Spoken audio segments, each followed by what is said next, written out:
Welcome to another fantastic, phenomenal episode of Real Shit Let's Talk podcast.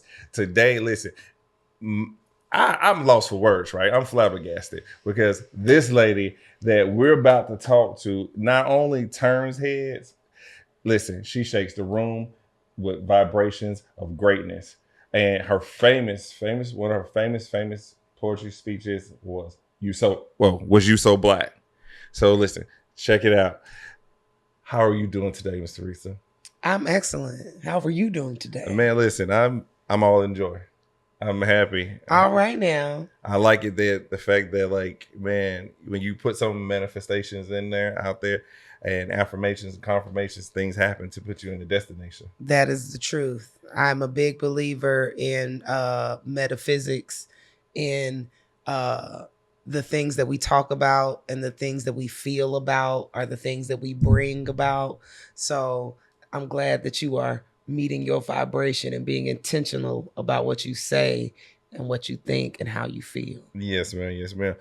All right. So first off question, what inspired you to come up with the You So Black speech? You So Black came at a time in my creative space, at a time where I really just needed more material that was geared towards specifically the Black experience. I had been writing, my whole life, basically. I was 14 when I started writing poetry, and the collection of the stuff that I was doing as a professional poet, I didn't really have anything that I felt spoke to specifically the Black experience that lit me on fire as a person of color and as a person who really loves the arts. So I just started kind of spitballing some ideas of what that looked like for me. So a few things got written around that time, but You So Black has now, it's gone through a couple of different formations of itself, and now it exists in a space where people know it. I think it's kind of cool. I like the fact that, like, when you say it with such passion. You say it with such a sassiness, but classy, in a way where you will respect me. Like it's like for me, it's like a respect thing, and in the poetry, and it's like be proud of your culture. Be proud of where you come from. I might be black as midnight. You might be, melon in the middle. But guess what? The blackness is what exists inside you. Yes. So go ahead. I love it. Because I made it, right? And yes, I have lived with the long form version of it first. Okay. So like what you guys get is 2 minutes and like 13 seconds. I think that's how long I had on the television show. That's what they cut it down to. There were lines that the audience got that the general public did not get, right? Just from the edit of the poem itself. Right. On top of the fact that I had to edit the poem before I got there. So they shaved maybe 3 lines out of what I had said, right? Mm-hmm. On stage. But for me, the original form of that poem was 6 minutes long. So y'all got 2 minutes. You understand? So there's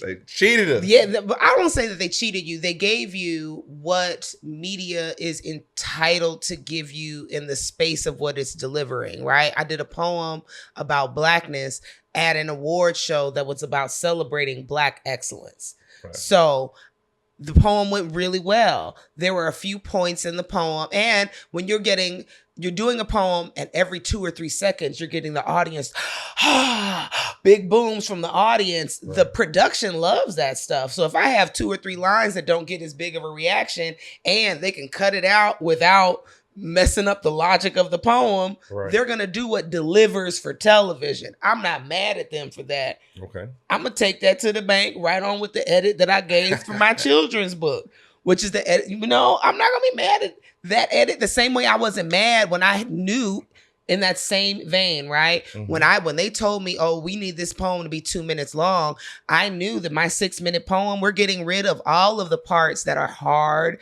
that are heavy, that mm-hmm. are intense, that are long-winded. In all honesty, I have to let that go because the this moment and the experience and the space that it is Right. in requires me to celebrate Blackness. So we're going to cut out all of the things. Like, I know we struggle and I know we struggle to succeed, right? And I want that to exist in the long form poem. Right. But in the short form poem, I want you to know that at the end of every poem, I'm always going to give you answers and solutions. And the answer and the solution to the fact that in all ways Black is being weaponized to make us struggle to succeed. The truth of the matter is the reason why they do all of that is because we are wonderful. We are fabulous. We are a power to be reckoned with. We are a dangerous thing. We are a dangerous thing, especially when we come together, especially when we take care of ourselves, especially when we don't need no outside help. Don't that sound dangerous? Listen, hey, we about to turn up a little bit. I like it. You listen. One thing I can say about you, wow, I'm starstruck. You know, get that a little minute. Please don't listen, be. I'm so no. I know you down there. Knew how regular. If y'all only knew how often I be barefoot walking all through my house and then outside and then back in again with no shoes on because I'm so very country. Like I'm so. But you're from regular. Chicago, though. I'm from Chicago, but both my parents, most people in Chicago are from, their families are from the South. Okay. So we do a lot of that. Like both my parents are from Mississippi. I might have been born and raised and went to school in Chicago, but every single summer of my entire life, from birth until the age of like 14, I spent every summer in Mississippi. I spent every major holiday in Mississippi. Okay. So there is no... You know, yes, I'm Chicago, but even like I've always been that way about life in general. Like I admire people who really like carry their city on their back. Okay. You know, because I have a few of those friends in different cities. Like they really are like Chi-Town down, Atlanta down, Baltimore for life, Philly on my back type John, St. Louis up in her, all of that. I love it. They carry that, right? But I have always been like, I've always felt very split growing up. Like, yeah, I was in Chicago, but I was always told like, it was like, Theresa, you just sound so country. Oh my God. Like when I was little, that was always, Theresa, you don't sound like us. You sound so country. And then I would go to Mississippi and they'd be like, you sound too Chicago. Not just sound too Chicago. My mom worked for corporate America. So they was like, you the rich cousin. You and your family are, y'all bougie. Grandmama come down here and buy Heinz ketchup and Mrs. Butterworth when y'all come to visit. Cause you don't get you don't get the and Walmart version? When we was down and like when you're not here, we eat what are they like blackburn syrup? We eat blackburn syrup and whatever ketchup Hunts, whatever come out. I was like, that ain't got nothing to do with me. Is you eating breakfast or no, cousin? Like what it is. I don't know. But I like this. Yeah, that was my little cousin dynamic. But we all good now. I love my family. We love each other hard. Truly. So you're very boisterous. I'll take that. And you have no problem saying it like it is. That's what I get. Yeah, I'm old. Well, now I'm grown. You know what I'm saying? I have been embracing the era of being in my 40s. It is, at first I didn't really care for it, but I'm grown. I'm old. I don't have the time to play and I don't care I can say what I want. I don't care to be bullshitting nobody. I don't have the time for nobody to be bullshitting me. So I have to say what I feel like. I'm moved by the spirit that allows me to exist, to say the things that need to be said when the spirit put it on my heart to say it. And outside, and I make sure like when I get that feeling and I got to say what I got to say, and I know a person may not be prepared, I'll be like, look, is it okay if I say this thing to you real quick? And I need you to understand it's coming from love, but it's not even coming from me. And they be like, all right. And then I say the thing and then they get quiet for a minute. And then we end up talking for like 30 minutes about the thing. I don't know what that is, but I end up having to say, I've always been in a position to have to speak. So I say the things that need to be said and then I leave it alone. Because most of the time, if you either gonna hear it or you not. Because I'm hard-headed. And I don't know, like the thing that talked to me to say to y'all, it talked to me to say to me. And I am hard-headed. I am hard-headed. So like, I get it. Would you like to get in the room with like-minded people? Man, I got a community called Accountably Squad Community. Comment ASC at the bottom. Man, this is a community where we hold measurable goals, smart goals, and achieving and just building the building blocks and the foundations to get you to the next level where you want to be. Man, hey, ASC, Accountability Squad, link down below. But do you think that, though, as that has transpired to give you the wisdom and the voice to speak to the people? I think that's partially, that might be where the wisdom comes from, but I also know a lot of that is environment and being programmed to do so. And that's also kind of the space that like You So Black lives in, right? And this whole idea of affirmation, manifestation, metaphysics, it's that you have to be intentional about the programming. Right. So as I do You So Black, especially for the kids, like imagine that being your first impression of your Blackness, or that being the most profound initial impression of your Blackness. Right. Right? So that if you're getting that in kindergarten, if you're getting that at home, when somebody goes out in the world and they be like, oh, you Black like the road, or you Black like whatever, they're trying to make some derogatory thing in the back of your mind, you like, no, baby, Black is beautiful. Black is grace. Black is love. Black babies grow up. Black is tough. You can never do this. You could never. Right. I'm so Black when I was born, God came out to see about me. Right. You understand me? Yes. Come on, son. What? You could never. That's why you salty. I get why you salty, because nobody ever told you that we're fabulous and we're wonderful. You could be a part of it too. And that is also in the long form version of the poem, is that it's not just about the skin. I give them that the whole Black is, you know what I'm saying? They got nothing. Black is original. Black goes back to all of us. But I think all of us, I would add to that really quick, is that we're so, as you say, conditioned to the Martin Luther King, the Malcolm X, like that their speeches are what helped form into what we are going through a little bit today, right?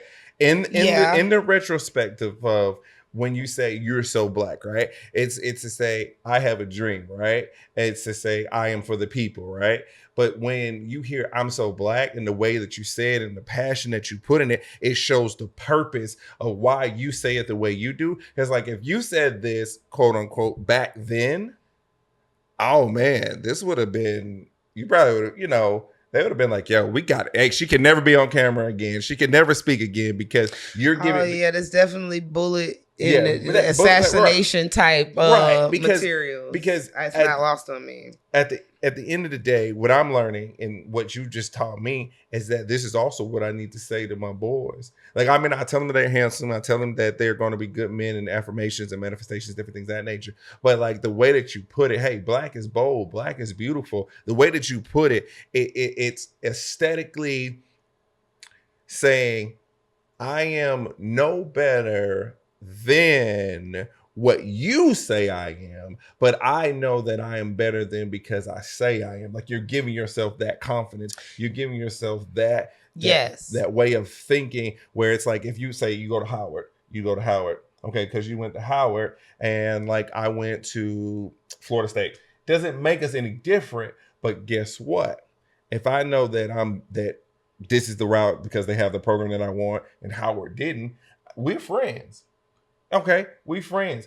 But now I'm gonna make sure that when I walk, I look clean, I smell good, my teeth are white, different things of that nature, to uphold and keep upholding that thing. Because I think in the culture, what we are giving more glory to is the gold, like jewelry, fancy cars, and different things of that nature. But if we actually went back and said, hey, I don't know anybody that has grown a farm, right? I don't know anybody who says, hey, I've been on the farm before. There's a lot of people that don't know what a farm is. Like, I mean, through books and stuff, but they never been to a farm. They've never been to the safari. They've never been to speak on what goes initially on in the schools to say, hey, listen, this is not just for the culture, but this is for that little Black man. This is for that little Black woman that needs to know that, hey, my boat is beautiful, but I have a voice. And I think that's what I feel like that's what you signify for me.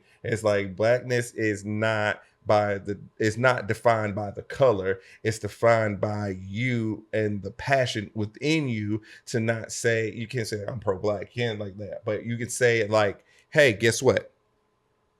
You don't like me because I'm in a higher position than you, because I might be assistant manager, but one day I will be a manager. You might be on the B team, but you're going to get to varsity one day. And when you get there, these are the fundamental stages of how to get there. And I think that what I've gotten from it, you've held yourself accountable all your life, and you have spoken to the masses and let them know that I not only hold myself accountable, but your words of purpose holds them accountable to say, listen, rise up, sit up, not lay back or fall back. Now, that comes with a little grain of salt, because there's sometimes where you got to be a little quiet, because God gave us 2 ears, 1 mouth. So if you listen twice as much as you hear, as much as you talk, then you kind of get a little bit more. But for you, what I love the most, I can say, is that the confidence that is just like out this world for me. It's like,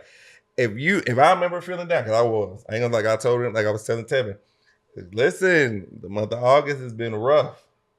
And when I initially reached out, I was like to myself, she remembers me, but she's got more important things to do. I'm not that important. I don't matter. And because of what I was going through. And then I actually played it, as I was like, man, I'm reaching out to this one. I was telling my VA, I was like, yo, I'm reaching out to this person. And I was hyped telling them that, but how I was feeling was different. But then when I played it and I just like sat there and I prayed about it and I manifested about it, and then I was like, if it's meant to be, it will happen. And that's the way I got to look at it. And then I had to groom myself and pick myself and say, you know what? I am as big as I say I am. It's just not my time to bloom or blossom just yet. These are the groundworks that you have to go through. These are the emotions that you must feel. And it's okay to feel this way, but you can't stay that way. So that's where I was at. And then once you confirm and once everything just happens, so it's like, I was like, thank you, God. Like I journal like for it. Today's the 30th, so I'll be journaling today. For the last 29 days, I like a part of my 21-day accountability challenge workbook. I've done 21 days of accountability, but every day what I've hold myself accountable of doing is showing up for myself to show up for my boys, show up for myself so I can show up for the people. And now 29 days strong, I've journaled and wrote every day, and confirmations, affirmations, prayers, letting out the feelings that don't really matter. It doesn't change the way or the wave of things. It just changes the direction, right? Right. And once I figured that out, listen, I had to listen to your word again. I had to listen to it. I just keep running in my head. It's like, okay, guess what? You might not see it. They might not see it. But if you know it within you, it's going to shine. It's going to be even better. And it's like, say, man, listen, today has been a glorious day. It's been a hot one, but it's been a glorious day. We good. We chilling now. It's wonderful. Yes, ma'am. Yes, ma'am. We chilling. Chicago. She visited Mississippi. That means you can cook. Yes, 100%. I got these. You see them? Y'all see them? I got these. This is called anointing. That's anointing right there. My gravy is so delicious, shawty. My gravy is so good. That's how you know. I can cut up a whole chicken. They don't even make women like me no more. They don't. Talk your shit. Let's go. They don't. I make dinner 5 days a week. Me and my sisters, I have 2 little sisters. We are identical. They're identical twins. And all 3 of us live together in our the house that we in Atlanta. And that's how because I do so much other stuff. They're like, Theresa, you don't have time to be involved in nothing. But I want to be able to contribute, right? Because they can live life without me. They really could. They're so very responsible. And they're just like, look, they love me. And I appreciate the situation we have. So my contribution to the house is that I do all of the grocery shopping and I cook 5 days a week. I make dinner. So when I say I be in the kitchen, I be in the kitchen. I am getting the recipes. I'm whipping up pots. I make food I don't even eat because I don't eat meat and stuff. So I'm making steaks. I'm making pot roast. Yeah. Yes, I can cook. So vegan? Just a little bit. Pescatarian. Okay. Pescatarian. Okay. What made you transition to that way?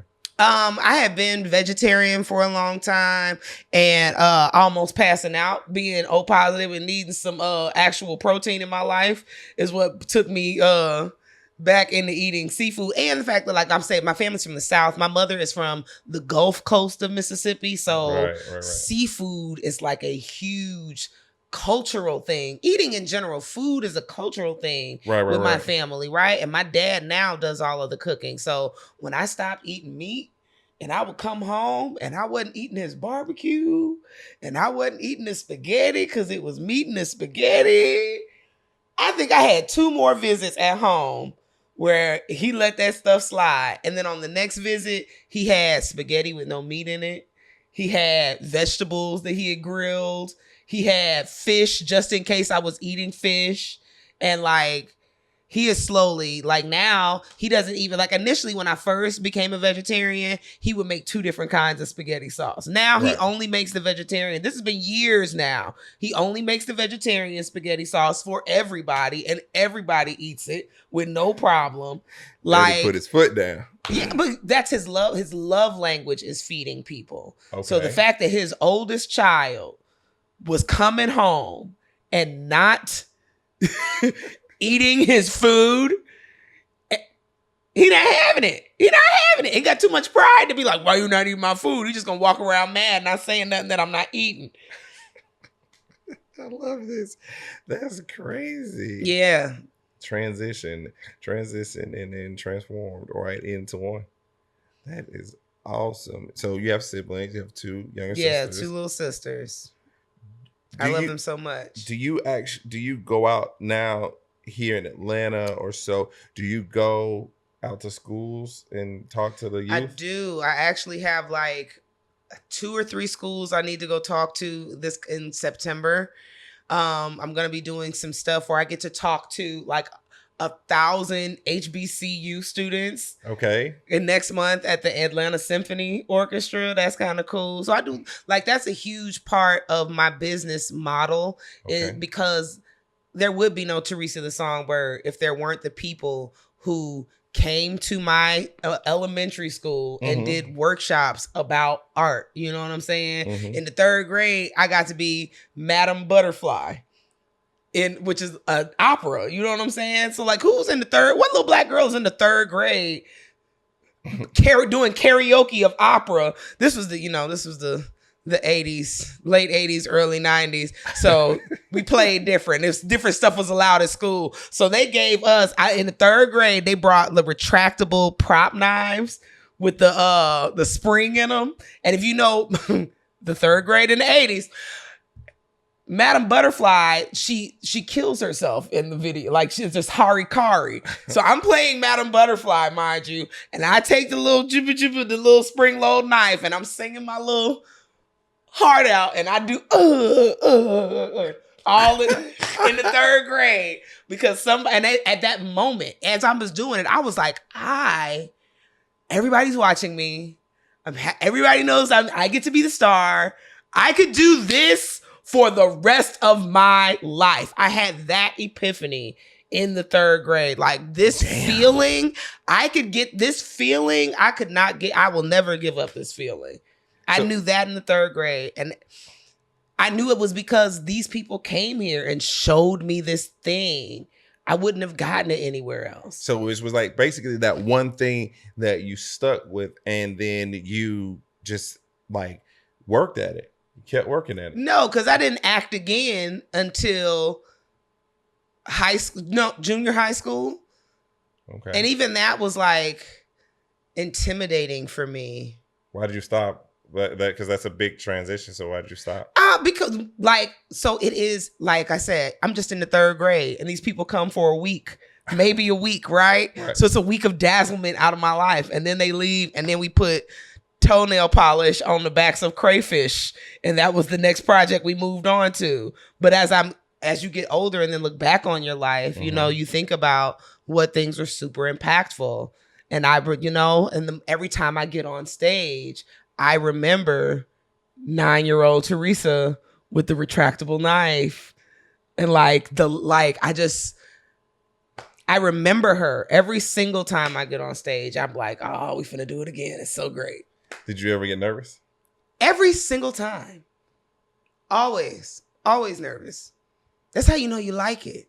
I know it sounds so generic because you hear it from a lot of artists, but that's like literally, it's a sick relationship we have with our talent. Sick. It is to just want to do that and to be like, oh, I can't take it. I don't eat before like big shows, TV shows. I'm not eating all day.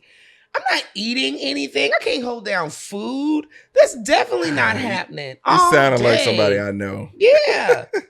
It's just not happening. It's not happening. I have every bit of the energy that I have has to go into making this thing awesome. I can't afford to waste energy digesting food or any of the other things. It's time for that. Gotta focus. Get your head in the game, man. I love it. Question. Do you intimidate men? I mean, I guess. I mean, from the minute you've talked to or dated. It depends on what you define as a man. Oh shit! Okay, break that down then. Go ahead. Because there are some gentlemen who are not afraid of me, and they get to experience, I think, a lot more of me than most regular male identifying human beings on the planet. I think it's about perspective, right? So like I said, their character is larger. Right. So their perspective of me is more ample. So if your character is small, I'm going to seem intimidating. Intimidating is a good word to use, I guess. I'm going to seem intimidating if your character is small. I like it. But if your character is magnanimous, you'll be able to see a lot more of me. So that means like basically like it's like where a guy would be, let's say he's adventurous, right? He'll try anything. Like he might not like walk on hot coal, but then he'll do like the ice bath challenge type of thing. Like he'll have a balance. It's like a balance. You guys will basically balance each other out. I don't know. I don't know. I genuinely, these days, when it comes to the realm of dating, I have always and will continue to appreciate talent and ambition and being just a really good human being. That type of stuff matters. And I don't mean like, oh, I pay my taxes and I don't bother nobody. I mean like I feed the homeless. I take care of kids that don't belong to me. I am the only parent that takes care of all of the children that do belong to me. You know what I mean? I'd like it's one thing to be like, 'cause my father, he's my dad, right? But I have a lot of cousins who don't have fathers. Right. And my dad has always been an excellent man, right? Like the way he is as a man is a man that all of my cousins can look up to. He takes care of his family. He takes care of the church. He feeds people. He feeds whoever he needs. Anybody. You know what I'm saying? My dad is a stand-up dude. He takes care of my mother. He takes care of my mother's sisters. He takes care of my mother's mother, right? Generations. There is a level of, and it's not just like, you know what I'm saying? It's not just how you get by and you live in life. A good man, you good, dude. You got some ambition. You're a risk taker. Don't you own a business and follow a dream? Jesus! Woo! And then, it's the aesthetic stuff. It's certain stuff I like. I'm not finna give it all away. You got the inside stuff, cool. And then there's other things, right? Because you see me, I'm a lot. I'm personality. I got a little extra yow on me. You know what I'm saying? So you gotta have personality. You can't be a fuddy-duddy. You gotta have personality. I'm a black pillar. I go out in the world and get recognized. People know who I am. I am called upon by dignitaries and millionaires to do things. You got to be able to stand up to all of that. All of that. And you gotta have your own shit going on. Your own shit, guys. Remember that. Your own shit. And I am still me. You gotta have time to mess with me. And I mean real time. Real time to mess with me.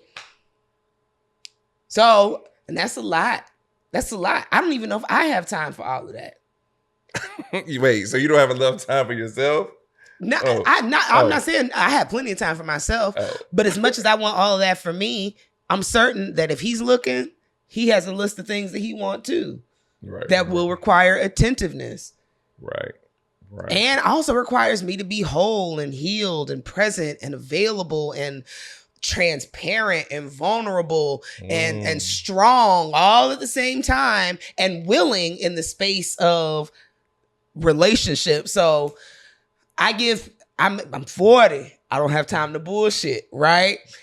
So I give anybody who is like where there's genuine spark and interest and all the character, the things that make me want to lean in, when those things are in line, I give myself room to enjoy and experience those things without any labels, without any preconceived notions or requirements or responsibilities. Because the truth is, I don't know if I'm prepared to be responsible to it.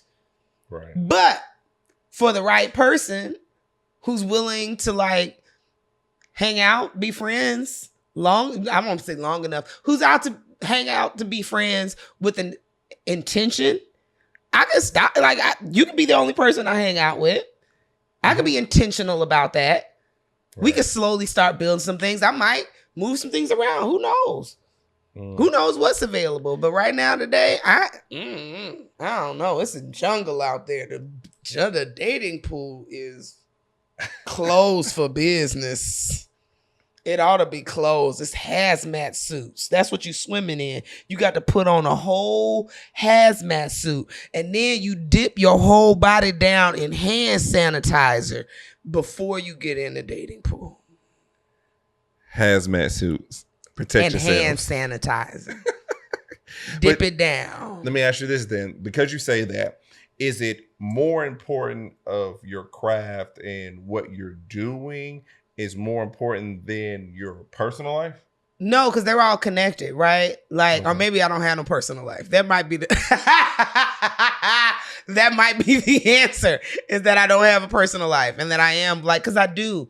Everything I do is creation. Everything I do is about art. It's not just spoken word. Right. I write. I'm writing plays. I'm acting in other plays. I paint. I'm also a graphic designer. I also do I make clothes. So a lot of the clothes you see me wear on television and other stuff, I make it myself.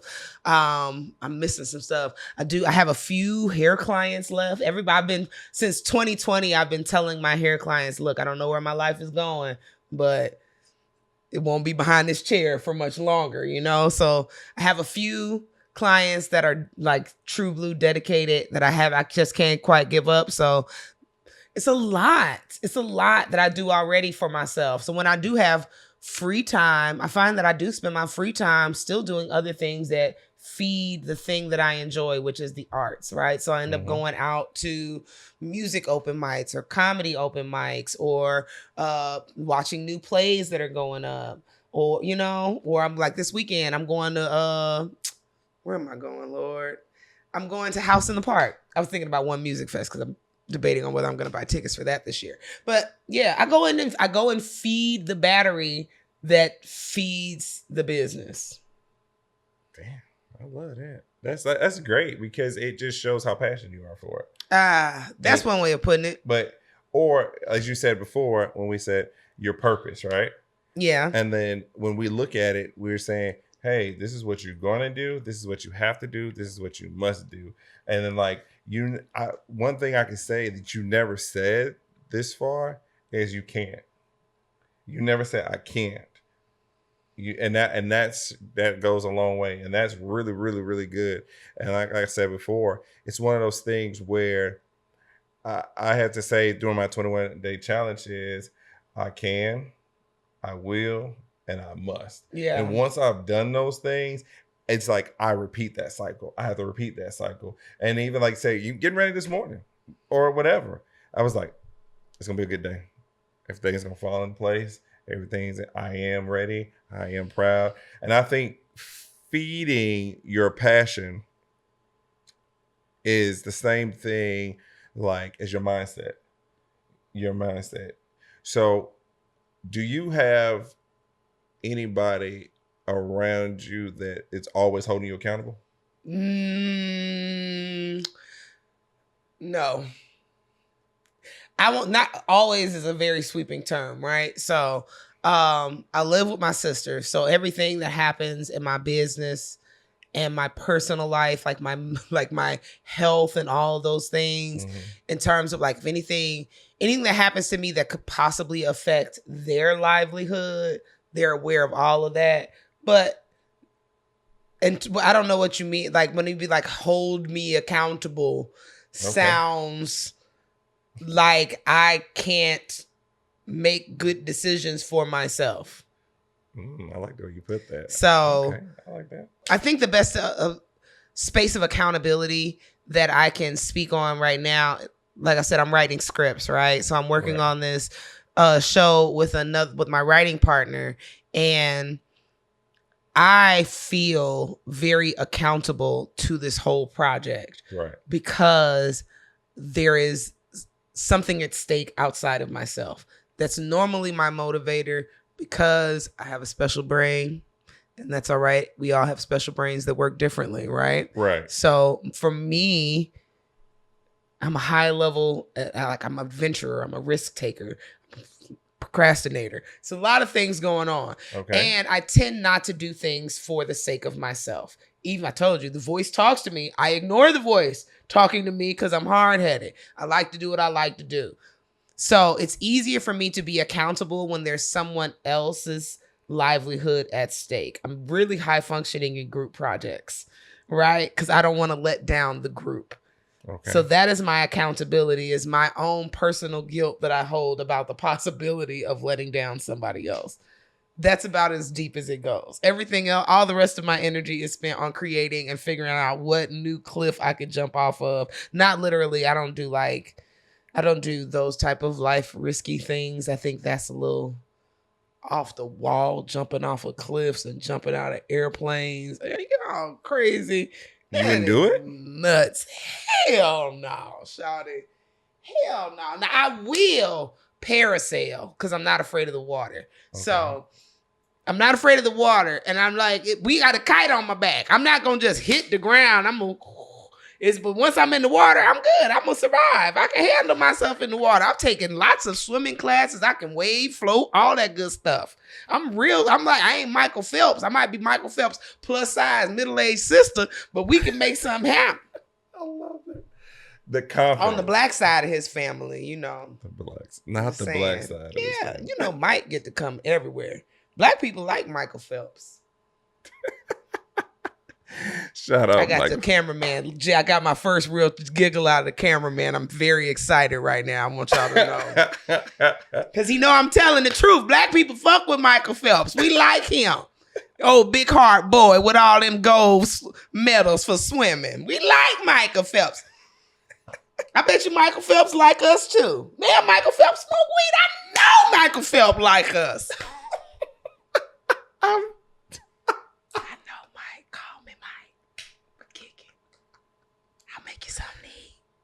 I love it. I love it. I love it. Listen, this is amazing. And this, like, man, listen, do you see yourself in a movie? Yeah, that's where my hope is to get more, like, that's where my energy is. That's where my heart is. I feel like that's where the world is aligning these days. Okay. I'm doing a lot more work. Like I said, I'm working on this play. The sister who I'm writing with is awesome. You know what I mean? Absolutely awesome. I'm honored to be I'm honored that she even sees my talent to be like, yes, I want to do this play with you. Mm-hmm. And so I'm grateful because I'm moving in spaces where that is more of the people who are surrounding me, right? Mm-hmm. And I feel like metaphysics is a thing. Manifestation is a thing. The fact that I am in proximity of the thing that I want to do next lets me know that the thing that I want to do next is coming towards me. as much as I'm coming towards it. Right. So I like that. I like that. Would you ever see yourself in a Tyler Perry movie? yeah. Yeah. Spike Lee? Maybe. I'm a story girl, right? Okay. Like, I grew up in the suburbs. I grew up in a very white, very Jewish suburb. So I had the privilege of having a really great education. Right? Okay. I also have the privilege of coming from a family that's super pro-Black and super into intelligence. My mother was valedictorian of her high school class. Her mother was a principal, an elementary school principal. So being knowledgeable, seeking out information is a vital thing in my family. And my favorite aunt, my mother's first sister, she's also a teacher, but personally, she's a bibliophile, which means she collects books, right? That's her thing. My aunt loves to read. My aunt has always loved to read. And when I say she collects books, like the room we are in right now, she could fill up this room and put us out the room with the amount of books that she has on hand. Knowledge is power. Right? Gotcha. And she just loves books and reading. And she gave that was her gift to her nieces and nephews, was this love of reading. We all know that. Like, we all love to read because T. Lane taught us to love to read. And then because we come from this super Black family, she gave us stories and ideas. She gave us a foundation of Blackness. So now when you like, I want to act, I know so many stories, right? And there's so many stories that don't get told. There's so many ideas about what Black people can be and how we can be in different settings that are being like, we get the same ideas over and over and over again. I desire to act in something that inspires Black people to do something new. Okay. So, I feel like when you say, I'm much love too. I want to say this. I want much love to the Tyler Perrys, the Spike Lees, the Robert Townsends, the Wayans family for doing the things in Black production that allow us to live in these spaces all together. But I want to encourage us. I want to be an actor who is allowed to tell new stories. I can see that happening. I think that what would it look like? We don't know, but what we do know is that we pay for what we get, and it's gonna be right everything. And I think that's why we keep getting a lot of the same stuff, because they feel like Black people are used to paying for, they show up. Our Black dollars are so vital, so we show up and we pay for getting the same stuff we always get. And that's why we keep getting the same things we always get. But I think, we're not a monolith. We're not all the same. Facts. So I'm telling you put the anime children know what's up. These K-pop, these children watching the Japanese cartoons, they know what's up. Because there's so many dynamic stories being told. I gotta see that. Yeah. I see it because I like said it. Kids, listen, they teach you stuff you didn't even know before. Right. Like I could get it though. I can get with it. Like I said, I definitely would love to see one of your plays, like acting wise. Oh. I think it definitely, or a few of them, that would be awesome. I'm actually on Saturday. I'm going to be doing a stage reading here in Atlanta. I'm going to be playing the mother of Chairman Fred Hampton. Okay. In a theatrical stage reading about the life of Chairman Fred. And I'm excited. It's a heavy play, right? It's heavy. And the reason I jumped at the chance to do it is because I'm from Chicago. I grew up going to the poetry sets, and Chairman Fred Hampton Jr. would come to the poetry sets and tell us about his dad and tell us about what he did. He was about his dad's work. You know what I'm saying? So it's rebolstered. Like I said, I'm Black excellence. I'll come from Black excellence. You know what I'm saying? So you're not going to tell me about I'm getting my look, my aggressive hand gestures. I'm getting excited. I'm about my life when it comes to serving my people. That's all I'm saying. And that's why I'm doing this play. I love it. I love it, man. Listen, thank you for being who you are, for the people, about the people, and above the naysayers. Because you today in person, when I like the energy that you brought, I'm like, listen, you said you're just gonna be you. Can I be myself? Absolutely. And that's it. And that's real. And I love it. That's the true authentic self. And that's the main development and process of my podcast, is where authenticity meets center stage.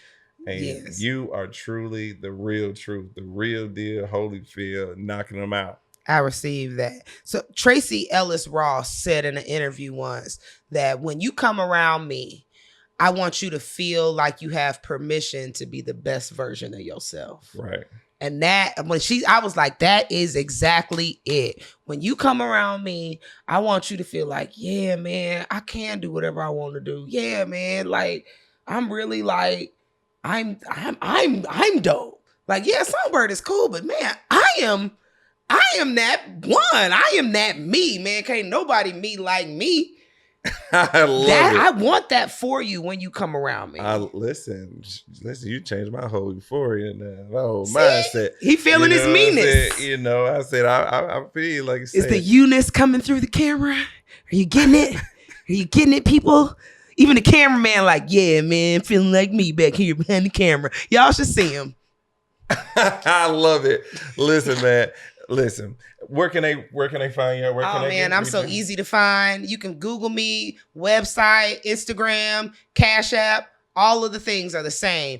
THA Songbird. THA Songbird. You type that into any search engine, you will find me.